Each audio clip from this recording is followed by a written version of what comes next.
नमस्कार दोस्तों, elementary classes में आपका स्वागत है। जैसे कि आप स्क्रीन पर देख सकते हैं, आज हम पढ़ने वाले हैं एसिड प्रॉपर्टीज इन डीबीएमएस। तो डीबीएमएस में एसिड प्रॉपर्टीज क्या होते हैं, इसके बारे में कंप्लीट जानकारी प्राप्त करेंगे विद एग्जांपल। ठीक है, वीडियो को शुरू करने से पहले मैं आपको एक बात बता देना चाहता हूं, हम database management system DBMS subject को कवर कर रहे हैं, तो उसकी सभी वीडियोज की प्लेलिस्ट आपको चैनल पर मिल जाएगी, आप देख सकते हैं। और भी सब्जेक्ट्स की प्लेलिस्ट आपको चैनल पर मिल जाएगी, उनको भी आप देख सकते हैं, वो भी आपके लिए काफी यूजफुल रहेंगी। तो शुरू करते हैं आज का टॉपिक, एसिड प्रॉपर्टीज इन डीबीएमएस। तो डीबीएमएस के एसिड गुण, एसिड गुणों की बात करेंगे, क्या होते हैं ये। ठीक है, a transaction is a single unit of program. तो अगर ट्रांजैक्शन की बात करें, ट्रांजैक्शन का क्या मतलब है, यहाँ पर ट्रांजैक्शन का यूज होने वाला है इस टॉपिक में।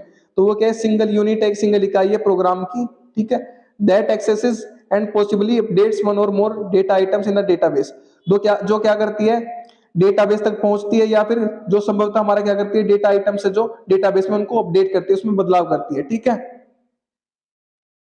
a group of tasks where the task is minimum processing unit that cannot be further divided। तो ये हमारा क्या है, एक जो हमारे टास्क जो कार्य है उनका एक समूह है, जहां पर टास्क को हम क्या बोल रहे हैं, एक मिनिमम प्रोसेसिंग, जो न्यूनतम हमारी प्रोसेसिंग की यूनिट है। ठीक, that can not be further divided, जिसको बाद और ज्यादा डिवाइड नहीं किया जा सकता, जिसको और ज्यादा विभाजित नहीं किया जा सकता। ठीक है, तो ये क्या है, एक मिनिमम प्रोसेसिंग यूनिट है। क्लियर है बात, ग्रुप ऑफ टास्क का समूह है हमारा, और सिंगल यूनिट ऑफ प्रोग्राम है। क्लियर है concept. To maintain consistency in a database, तो डेटाबेस में कंसिस्टेंसी, स्थिरता बनाए रखने के लिए before and after the transaction, transaction से पहले और ट्रांजैक्शन के बाद, तो यहाँ पर ट्रांजैक्शन यूज हो रहा है ना, ऐसे ही आगे भी यूज होगा। तो ये ट्रांजैक्शन क्या है, सिंगल यूनिट ऑफ प्रोग्राम। तो before and after the transaction specific properties are followed, कुछ जो हमारी स्पेसिफिक प्रॉपर्टीज है, कुछ गुण है, विशेष गुण है, उनको फॉलो किया जाता है। ठीक है, these are called ACID properties, इनको क्या बोलते हैं हम, एसिड प्रॉपर्टीज, एसिड गुण। ठीक है, क्लियर है बात। तो कंसिस्टेंसी बनाए रखने के लिए डेटाबेस में ट्रांजैक्शन से पहले और बाद में कुछ विशेष प्रकार की प्रॉपर्टीज को फॉलो किया जाता है। ठीक है, तो ये हमारी एसिड प्रॉपर्टीज है। एसिड में प्रॉपर्टीज में क्या मतलब है हमारा, ए का मतलब होता है एटोमिसिटी, सी का मतलब होता है कंसिस्टेंसी, आई का मतलब होता है आइसोलेशन, और डी का मतलब होता है ड्यूरेबिलिटी। ठीक है, तो ये चार प्रकार की हमारी क्या है, प्रॉपर्टीज है, गुण हैं, जिनको बोलते हैं एसिड प्रॉपर्टीज इन डीबीएमएस। क्लियर है बात, इनको पढ़ते हैं करके विद एग्जांपल, ताकि आपको कंसेप्ट और अच्छे से क्लियर हो जाए।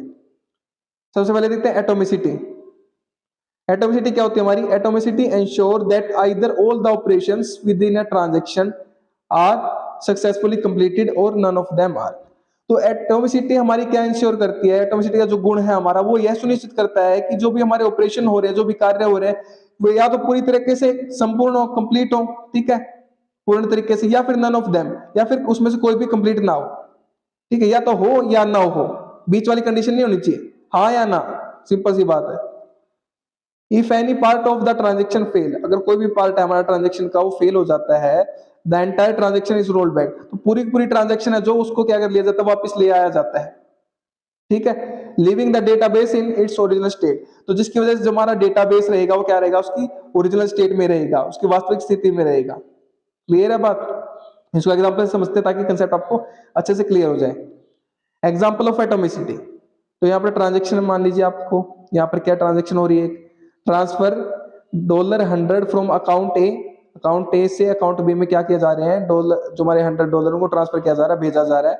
क्या ऑपरेशन होंगे, क्या कार्य होंगे हमारे यहाँ पर, डिडक्ट $100 फ्रॉम अकाउंट ए, तो अगर भेजा जाएगा तो अकाउंट ए से डिडक्ट कटेंगे हमारे $100। ठीक है, ऐसे ही हमारे $100 क्या होंगे, ऐड होंगे अकाउंट बी में, क्योंकि अकाउंट बी में भेजा जा रहा है। ये हमारा ऑपरेशन रहेगा, ये हमारा कार्य रहेगा इस ट्रांजेक्शन के दौरान।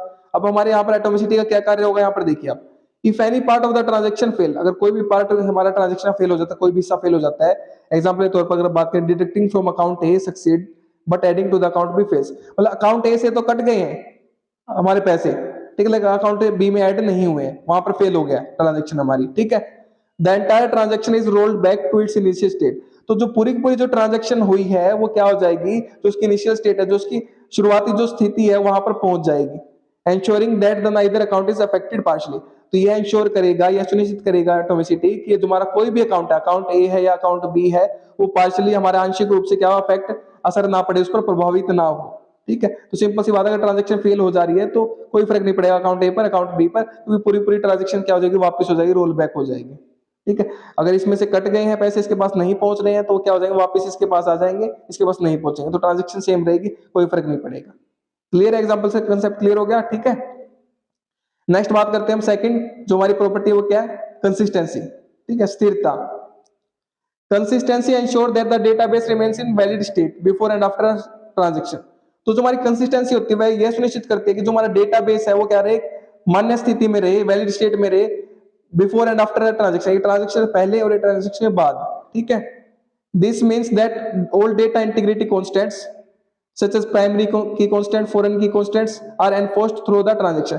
तो जो हमारी कंसिस्टेंसी है, जो प्रॉपर्टी है, वो क्या क्या उसका मतलब है कि जो भी हमारे डेटा इंटीग्रिटी, डेटा की अखंडता, डेटा इंटीग्रिटी का क्या मतलब, अखंडता, उसमें कोई बदलाव नहीं हुआ, कुछ इनकरेक्ट नहीं है, कुछ चेंजेस नहीं है, कुछ उसके साथ, ठीक है, कुछ उसमें क्या है, बदलाव नहीं किया गया है, उसको हम बोलते हैं डेटा इंटीग्रिटी, डेटा की अखंडता, ठीक है। वो डेटा क्या है, हमारा संपूर्ण है, पूर्ण रूप से, ठीक है।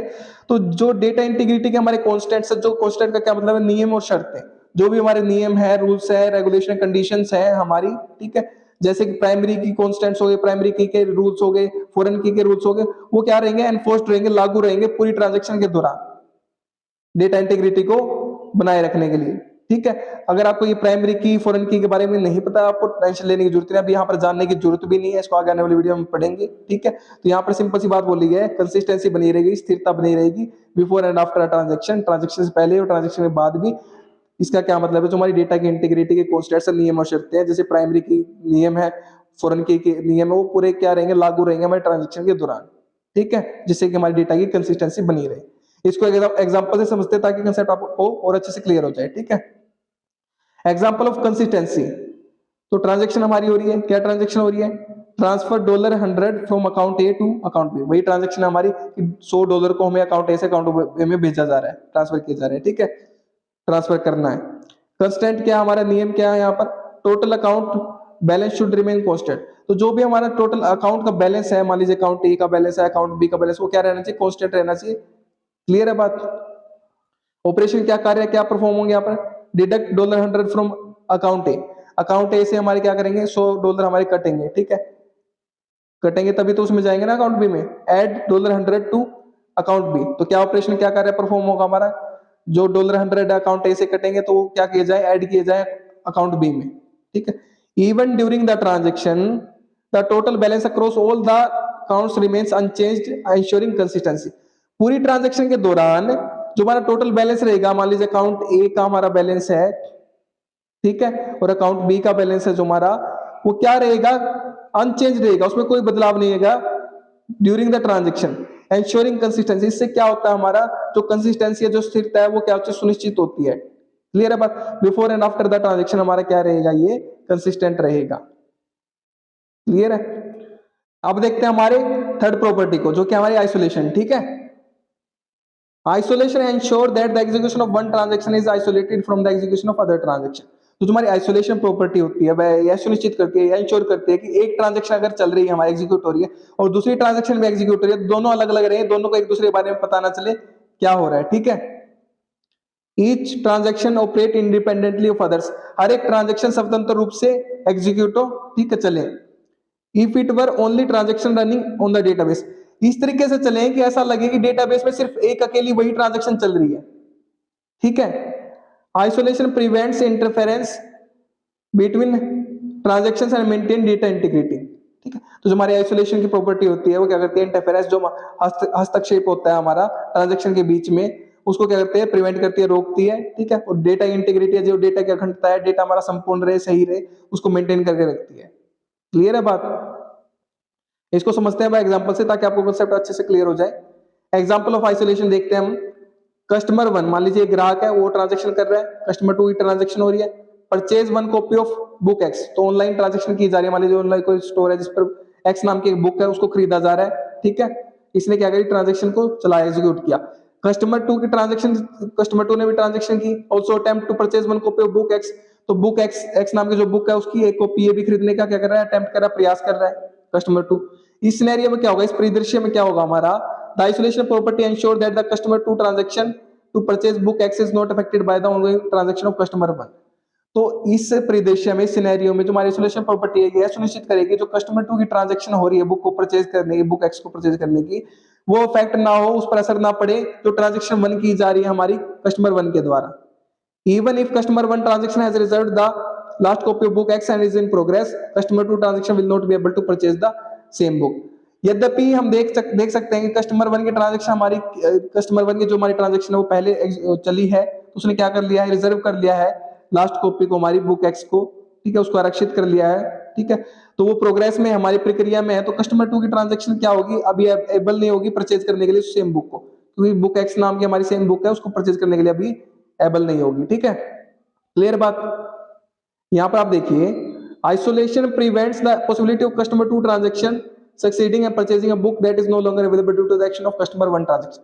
तो आइसोलेशन प्रॉपर्टी है, प्रिवेंट करेगी, है सुनिश्चित करती है जो हमारी कस्टमर 2 की ट्रांजेक्शन की सक्सीड होने की, संपूर्ण पूर्ण होने की जो संभावना है, पॉसिबिलिटी है, उसको रोकती है परचेजिंग अ बुक, कि वो परचेज करना चाह रहा बुक को।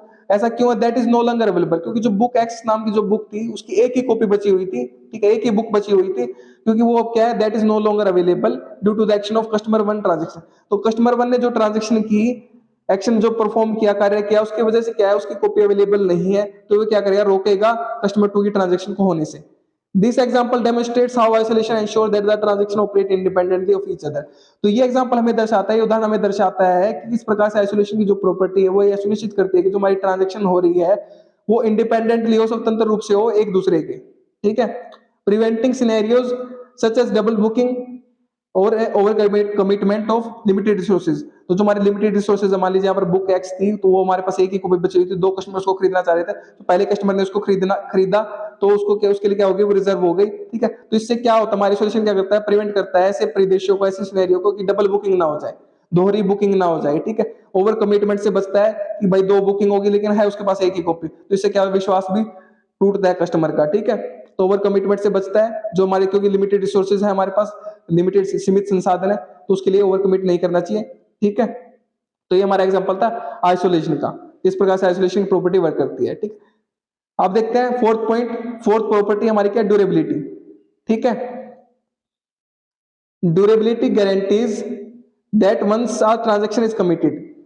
तो ड्यूरेबिलिटी क्या गारंटी करती है, ड्यूरेबिलिटी का क्या मतलब, स्थायी, टिकाऊ, ठीक है। तो ड्यूरेबिलिटी हमारी ये गारंटी देती है कि अगर एक बार ट्रांजैक्शन हो गई, कमिट हो गई, ठीक है, it changes permanently saved in the database even in the event of system failure. तो अगर एक बार हमारी ट्रांजैक्शन कंप्लीट हो गई, कमिट हो गई, तो जो भी चेंजेस किए गए हैं वो परमानेंटली पूर्ण रूप से हमारे सेव हो जाएंगे डेटाबेस के अंदर।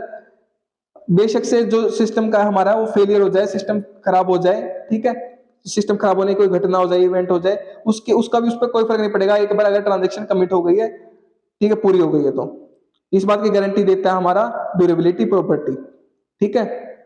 This means that once the data is successfully return to the database it remains there and the changes persist even if the system crashes और रिस्टार्ट।